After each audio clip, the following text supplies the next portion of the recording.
जय श्री कृष्णा। तो आज हम बात करने वाले हैं स्कॉन की ये भगवत गीता के ऊपर। किस प्रकार से इसके अंदर कई सारे श्लोक ऐसे हैं जिनको गलत तरीके से इस्तेमाल किया गया है, गलत तरीके से मिस इंटरप्रिटेशन किया गया है। तो मैं आपको बताता हूँ, आपके पास यदि भगवत गीता है तो आप ओपन कर सकते हैं और उसको पढ़ सकते हैं। ये स्कॉन की भगवत गीता का 4 अध्याय का 24वां श्लोक है। उसके बाद मेरे पास गीता प्रेस की भी है, मैं उसमें से भी अनुवाद करके आपको बताऊंगा। इसमें लिखा है, ब्रह्म अर्पणम ब्रह्म हवि ब्रह्म अग्नो ब्रह्मणा हूतम ब्रह्म एव तेन गंतव्यम ब्रह्म कर्मा समाधिना। अर्थात यहाँ पे जो ब्रह्म है उसको आध्यात्म कहा गया है।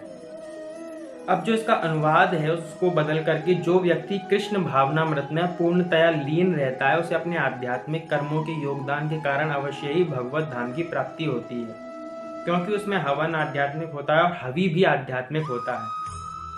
अब जो ये वाली भगवत गीता पढ़ेंगे उन पाठकों को ये कभी नहीं पता चल पाएगा कि यहाँ पर भगवान श्री कृष्ण जो यज्ञ करने की बात कह रहे हैं, अर्थात जो यज्ञ होता है वो भी ब्रह्म होता है। यज्ञ करवाने वाला जो कर्ता होता है उसको भी ब्रह्म स्वरूप कहा गया है। जिस प्रकार से हम भोजन करते हैं तो जो भोजन के पदार्थ हम लोग पाते हैं, वो भोजन के जो पदार्थ हैं वो भी ब्रह्म स्वरूप है। और जो व्यक्ति भोजन पा रहा है वह व्यक्ति भी ब्रह्म स्वरूप बताया गया है, किंतु यहाँ पर ब्रह्म ना लिख करके यहाँ पे कृष्ण भावनामृत लिख दिया गया है। और यहाँ पर ये लिख दिया गया है कि आध्यात्मिक, उसको जो ब्रह्म है उसको रिप्लेस करके यहाँ पे आध्यात्मिक लिख दिया गया है, जो कि सर्वथा गलत है। अब यहाँ पर यदि आध्यात्मिक लिख दिया जाएगा तो व्यक्ति ये नहीं समझ पाएगा कि आखिर ब्रह्म होता क्या है। तो ब्रह्म को यहाँ पर आध्यात्मिक से रिप्लेस कर दिया गया। ऐसे ही कई सारे श्लोक और हैं इस भगवत गीता के, जो मैं अभी आपके सामने प्रस्तुत करने वाला हूँ। अगले श्लोक की जो मैं बात कर रहा हूँ वो है 3 अध्याय का 3रा श्लोक, जिसके अंदर इसमें अनुवाद है कि हे निष्पाप अर्जुन, मैं पहले ही बता चुका हूँ कि आत्म साक्षात्कार का प्रयत्न करने वाले 2 प्रकार के पुरुष होते हैं। कुछ इसे ज्ञान योग द्वारा समझने का प्रयत्न करते हैं तो कुछ भक्तिमय सेवा के द्वारा समझने का प्रयत्न करते हैं। इसमें यहाँ पर ज्ञान योग और भक्ति योग बताया गया है, किंतु इस श्लोक के कारण यदि कोई भी व्यक्ति इस भगवत गीता को पढ़ेगा तो उसको मूल अर्थ नहीं पता चल पाएगा, जो कि गीता प्रेस के द्वारा प्रकाशित है। उसके अंदर लिखा गया है कि यहाँ पर कर्म योग का और ज्ञान योग का, इन दोनों का वर्णन किया गया है।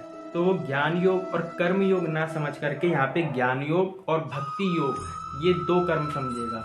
अब जिस अनुवाद के अंदर ज्ञान योग और कर्म योग का वर्णन किया जा रहा है, उस अनुवाद के अंदर स्कॉन की यहाँ पे ज्ञान योग और भक्तिमय योग का वर्णन कर दिया गया है। किस प्रकार से श्लोकों का ट्रांसलेशन गलत किया जा रहा है। अब जो आगे का श्लोक है मैं उसको भी पढ़ता हूँ। अब यहाँ पर 7वें अध्याय का जो 19वां श्लोक है, अनेक जन्मांतर के बाद जिसे सचमुच ज्ञान होता है वह मुझको समस्त कारणों का कारण जानकर मेरी शरण में आता है, ऐसा महात्मा अत्यंत दुर्लभ होता है। तो यहाँ पर इस तरीके से बताया गया। अब जो गीता प्रेस का मूल श्लोक है उसका क्या अर्थ है वो जरा पढ़ के हम सुना देते हैं। अब यहाँ पर मूल श्लोक में बताया जा रहा है कि बहुत जन्मों के अंत में, अर्थात मनुष्य जन्म में ही, जो व्यक्ति ये जान लेता है कि सब कुछ परमात्मा ही है, ऐसा ज्ञानवान व्यक्ति यदि मेरी शरण में आता है तो हे अर्जुन, ऐसा महात्मा दुर्लभ है। किंतु यहाँ पर परमात्मा शब्द नहीं बताया गया है। यहाँ पर पढ़ने वाले पाठकों को ये नहीं पता चल पाएगा कि यहाँ पर भगवान श्री कृष्ण जो कुछ कह रहे हैं वो परमात्मा के संदर्भ में कह रहे हैं।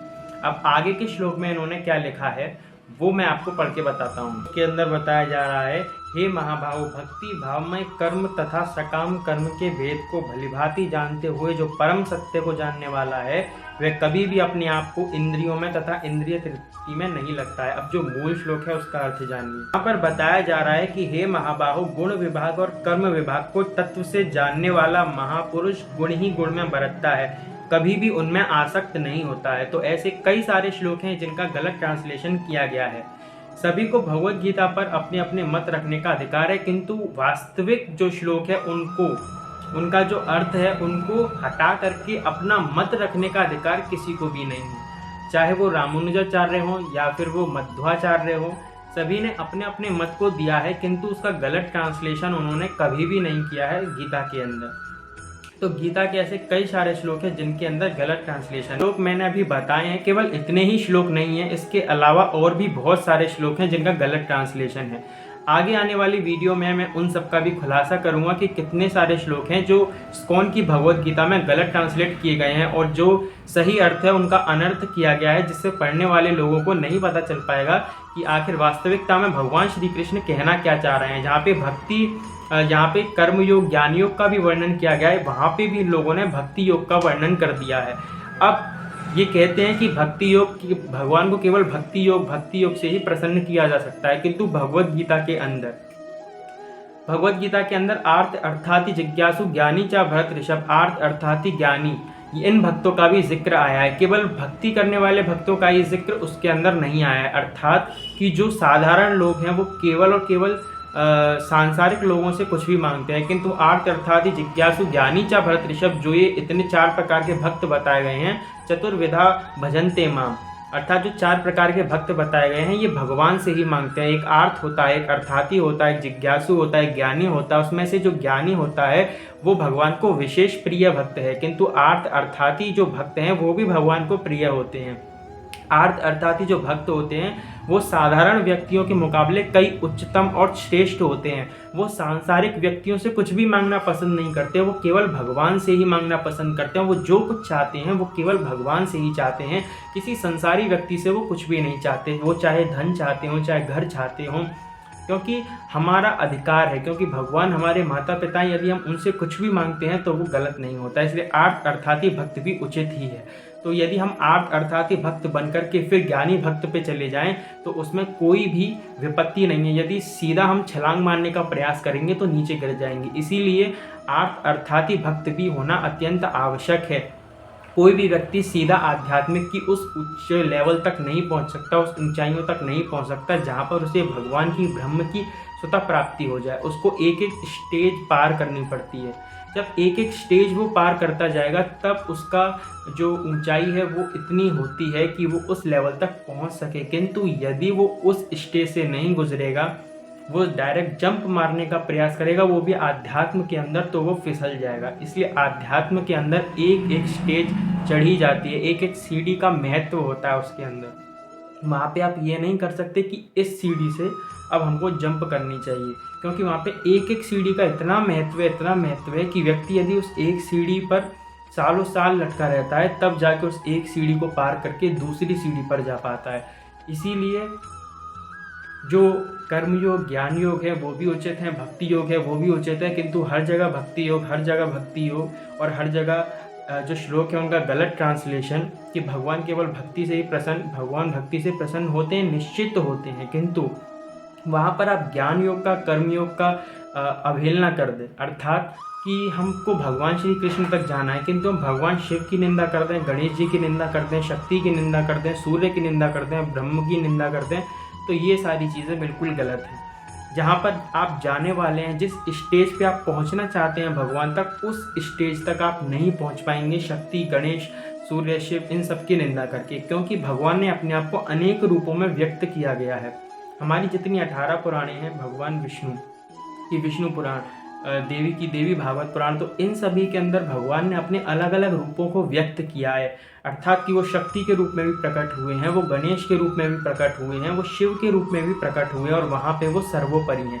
भगवान श्री कृष्ण केवल गीता के अंदर ये नहीं कहते हैं कि मैं सर्वश्रेष्ठ हूँ। भगवान श्री कृष्ण गीता के अंदर तो ये कह रहे हैं कि मैं श्रेष्ठ हूँ, किंतु उसके अलावा देवी भागवत के अंदर देवी भी श्रेष्ठ हैं, विष्णु पुराण के अंदर विष्णु भी श्रेष्ठ हैं, अर्थात कि भगवान ने अपने अनेक रूप व्यक्त किए हुए हैं, उनमें कोई भी छोटा या फिर बड़ा नहीं है।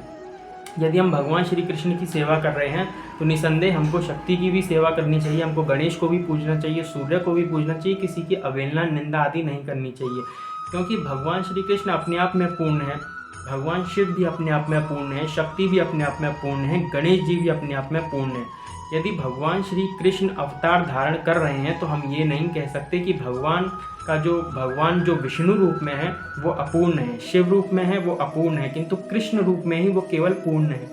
भगवान शिव के रूप में भी वो पूर्ण है, शक्ति रूप में भी पूर्ण है, गणेश रूप में भी वो पूर्ण है। किस व्यक्ति को उनका कौन सा रूप पसंद आ रहा है, किस लीला को देखकर वो उनकी ओर आकर्षित हो रहा है, उसका विशेष महत्व है, किंतु उसके लीला में वो किसी की भी अवहेलना नहीं करता। मीराबाई को विशेष रूप से गिरधर गोपाल का रूप अत्यंत प्रिय था, किंतु मीराबाई ने कभी भी अन्य रूपों की निंदा नहीं करी, वहाँ पे ऐसा नहीं। इतिहास में ऐसा कहीं भी वर्णन नहीं है कि मीराबाई ने, सूरदास जी ने कभी भी अवहेलना किसी भगवान की हो। और यहाँ पर कहीं भी यदि आपको कोई लगता है कि किसी भक्त अवहेलना कर रहा है, तो वहाँ पे कहीं ना कहीं लीलापूर्वक वो बात गुप्त सुप्त है, जो कि गुरु और आचार्य के चरणों में जाकर के समझी जा सकती है। इसीलिए हम उतने बड़े भक्त नहीं हैं कि हम किसी की भी अवहेलना करने लग जाएं। गोपिकाएं के अंदर गीता का जो ज्ञान है वो पहले से ही विद्यमान था, इसलिए हम ना तो गोपिका हो सकते हैं, ना ही हम मीराबाई जैसा हमारा ज्ञान है, और ना ही उनके जैसी भक्ति है। इसीलिए हमको किसी भी देवी की, किसी भी देवता की अवहेलना नहीं करनी चाहिए, निंदा नहीं करनी चाहिए। भगवान विष्णु, नारायण, शिवजी और शक्ति, गणेश, ये सारे जो पंचदेव में आते हैं वो सभी अपनी अपनी जगह श्रेष्ठ हैं और ऊंचे हैं। ऐसा नहीं है कि भगवान श्री कृष्ण सबसे श्रेष्ठ हैं। भगवान श्री कृष्ण भी श्रेष्ठ हैं, उतने ही श्रेष्ठ विष्णु हैं, उतने ही श्रेष्ठ शिव जी हैं, उतनी ही श्रेष्ठ शक्ति हैं, उतनी ही श्रेष्ठ गणेश जी भी हैं। इसीलिए सबकी निंदा ना करें और सबको अपनाएं, क्योंकि सनातन आज विखंडित हो रहा है। सबसे बड़ी बात ये है कि यदि कोई भगवान श्री कृष्ण का एक परमानेंट भक्त बन रहा है, तो वहाँ पर यदि शिव पुराण चल रही है, यदि शिव कथा के नाम पर कोई भंडारा का लिए कुछ मांगने के लिए आएगा, तो वो कहेगा कि मैं तो शिव का भक्त हूँ, मैं तो कृष्ण का भक्त हूँ, तो मैं क्यों शिव जी के लिए कुछ करूँ। यदि शिव के मंदिर टूट रहे होंगे तो जो कृष्ण भक्त हैं वो सामने नहीं आएंगे। तो इससे क्या हो रहा है, सनातन का विरोध ही तो हो रहा है। जो गणेश मंदिर है, जो शिव मंदिर है, जो शक्ति मंदिर है, यदि इन सब मंदिरों को तोड़ा जाएगा तो जो कृष्ण भक्त हैं वो चुपचाप बैठे रहेंगे कि हम तो भाई कृष्ण भक्त हैं, हमारा मंदिर नहीं तोड़ रहे, उनका तोड़ रहे हैं, तो वो जाकर के रक्षा करें। इस प्रकार से सनातन के अंदर एक विरोधाभाव आ जाएगा, जो कि उचित नहीं है। इसीलिए हम सबको संगठित रहना है।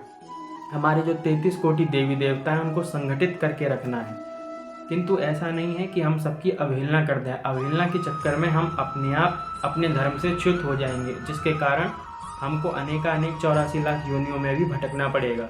इसीलिए जो संस्थाएं ये कह रही हैं कि हमें बैक टू गॉड हेड के पास जाना है, भाई बैक टू गॉड हेड के पास जाने की बात ठीक है, किंतु बैक टू गॉड हेड के पास जब आप जाओगे तो कैसे जाओगे। जब हम धरती पर गिरते हैं तो धरती पर गिरने के बाद हम धरती का ही अवलंबन लेते हैं उठने के लिए। तो ये जितनी सारी क्रियाएं हमको प्रकृति द्वारा प्रदत्त हैं, प्रकृति द्वारा दी गई हैं, उन सारी क्रियाओं का अवलंबन लेना पड़ेगा उस ब्रह्म तक जाने के लिए, उस परमात्मा तक पहुंचने के लिए। उन सब क्रियाओं को छोड़ करके यदि हम केवल एक ही क्रिया को मान लें, शास्त्रों के अंदर कई सारी क्रियाएं बताई गई हैं, किंतु उन सारी क्रियाओं को छोड़कर हम अपने अनुकूल केवल एक ही क्रिया को पकड़ लें और कहें कि केवल यही सही है, बाकी सारी गलत है ना। वो हमारे लिए सही है, किंतु बाकी सारी जो क्रियाएं हैं वो भी सही हैं, किंतु वो और लोग भी अपना सकते हैं। हम ये नहीं कह सकते कि केवल आप हमारी तरफ आओ, हमने जो क्रिया पकड़ी है एक भक्ति योग वाली, केवल वही सही है, बाकी सारी जो क्रियाएं हैं वो गलत है। हम ऐसा नहीं कह सकते, क्योंकि इसके अंदर फिर सारे शास्त्रों की अवहेलना हो जाएगी, फिर तो शास्त्रों का कोई महत्व ही नहीं रह जाएगा, क्योंकि हमने अपने अनुकूल जो एक बात थी केवल उसी को पकड़ लिया। अब जब अपने अनुकूल जो एक बात हमने पकड़ी तो बाकियों की अवहेलना हुई, इस चक्कर में हमारा पतन हो जाएगा। इसलिए इन सारी चीज़ों से, इन सारी वार्ताओं से, ऐसी संस्थाओं से हमको दूर रहना चाहिए और बचना चाहिए। इस वीडियो को आगे तक शेयर कीजिए और सब्सक्राइब करना ना भूलें, जिससे कि आगे की अपडेट्स आपको मिलती रहें। जय श्री कृष्ण।